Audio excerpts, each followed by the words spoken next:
సింహంలా గర్జించిన ఆమె ఇప్పుడు ఒక చిన్న గదిలో బందీ అయి ఏడుస్తోంది. కానీ ఆ కన్నీళ్లు బాధవి కావు, కోల్పోయిన అధికారానికి ప్రతిబింబం. అధికారం పోయినప్పుడు మనిషి ఎలా మారుతాడో, నిస్సహాయతను ఎలా ద్వేషంగా మారుస్తాడో ఈ కథలో చూద్దాం. ఒకప్పుడు ఆ ఇంట్లో ఆమె మాటే శాసనం. ఆమె ఒక్క తుమ్ము తుమ్మితే చాలు కొడుకులు, భర్త అందరూ గజగజ వణికేవారు. ఆధిపత్యమే ఆమె ఊపిరి, పెత్తనమే ఆమె ఆనందం. కానీ కాలం ఎవరి కోసమూ ఆగదు కదా. ఆ పెత్తనం భరించలేక ఒక్కొక్కరుగా 4 కొడుకులు సిటీకి వెళ్ళి తమ కాళ్లపై తాము నిలబడ్డారు. తండ్రి పోయాక అమ్మను ఒంటరిగా వదలకూడదు అని వంతుల వారీగా 3 నెలలకోసారి ఆమెను తమ దగ్గర ఉంచుకోవాలని నిర్ణయించుకున్నారు. ఆమె పరిస్థితి ఎలా ఉందంటే గదిలో బందీ అయిన సింహంలా ఉంది. ఒకప్పుడు ఇంటినే శాసించిన ఆమె ఇప్పుడు కొడుకుల ఇళ్లల్లో ఒక్కో గదికి పరిమితమైంది. తింటున్నది కోడల చేతి వంట, ఉంటున్నది కేటాయించిన గది. పాత రాజసం, పాత పెత్తనం అన్నీ పోయాయి. ఆమె ఇది జీర్ణించుకోలేకపోతుంది.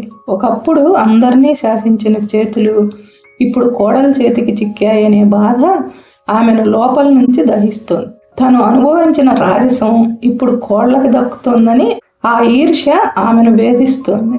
ఎవరన్నా వెళ్ళి ఎలా ఉన్నారు అని పరగలిస్తే బాధతో కన్నీళ్లు వస్తున్నాయి. కన్నీళ్లు బాధతో వస్తున్నాయా లేక కసితోనా?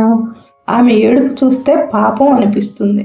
కానీ కొంచెం లోతుగా గమనిస్తే అందులో 3 విషయాలు కనిపిస్తాయి. మొదటిది బందీ అయిన అహంకారం.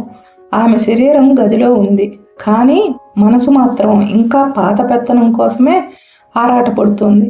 ఒకప్పుడు శాసించిన వ్యక్తి ఇప్పుడు భోజనానికి కూడా ఎదురు చూడాల్సి రావడం ఆమెలోని అహంకారం తట్టుకోలేకపోతుంది. రెండవ విషయం కోడలిపై ఈర్ష్య.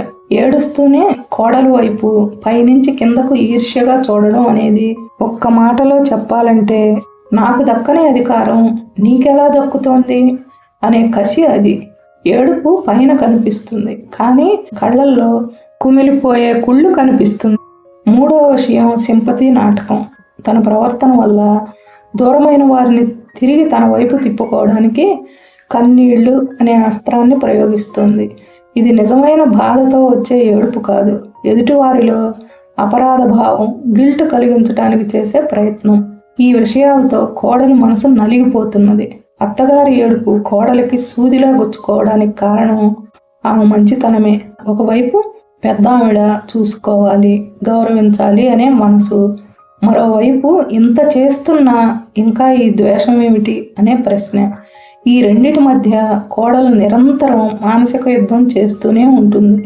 ఎంత సేవ చేసినా అది అత్తగారికి తక్కువగానే కనిపిస్తుంది. ఎందుకంటే ఆమె చూస్తున్నది సేవ కాదు, పెత్తనం. ఈ కథ మనకేం చెప్తోందంటే అధికారం శాశ్వతం కాదు. వయసు పెరిగే కొద్దీ ఆధిపత్యాన్ని వదిలి ప్రేమను పంచడం నేర్చుకోకపోతే చివరకు మిగిలేది అభద్రత మాత్రమే. సింపతి కోసం ఏడవటం కంటే ఉన్నదానిలో తృప్తి చెందడం ఎక్కువ మనశ్శాంతిని ఇస్తుంది. కోడలు కూడా అత్తగారు మారతారని ఆశించడం మాని మానసిక దూరం పాటించడమే ఉత్తమ మార్గం. బాధ్యతను నిర్వర్తించు, కానీ మనసును అమ్ముకోకు. ఇలాంటి అత్తగారులను మీరు కూడా చూసారా?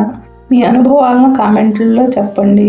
ఇలాంటి నిజ జీవిత కథల కోసం ఛానల్ను సబ్స్క్రైబ్ చేసి సపోర్ట్ చేయండి. మరో కథతో మళ్ళీ కలుద్దాం.